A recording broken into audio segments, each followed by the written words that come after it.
নমস্কার, শুভ সকাল বন্ধুরা, কেমন আছেন আপনারা? আজকের ব্লগে থাকছে আমি সকাল থেকে কি করলাম তা আপনাদেরকে একটু শেয়ার করলাম। আমার আজকে ব্লগে আপনাদেরকে স্বাগতম। সকাল সকাল উঠে আমি স্নান করলাম, এরপর একটু সিঁদুর দিলাম, এরপর গেছি আমি ফুল আনতে। আমাদের কাছে দেখুন অনেক সুন্দর সুন্দর ফুল ফুটছে। এরপর সব ফুল তুলে নিলাম, তারপর বৃন্দা দেবীকে আমি স্নান করালাম। প্রণাম করে আমি বৃন্দা দেবীকে প্রদীপ প্রজ্বলন করছিলাম। এরপর আমি বাইরে কাপড় শুকাতে দিচ্ছি, তারপর চলে এলাম আসন ঘরে, পূজা দিচ্ছিলাম ভগবানকে। দেখুন আপনারা,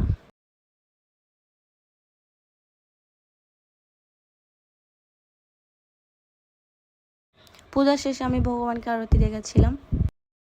পূজা শেষে আমি আমার শাশুড়ি মাকে একটু প্রণাম করলাম।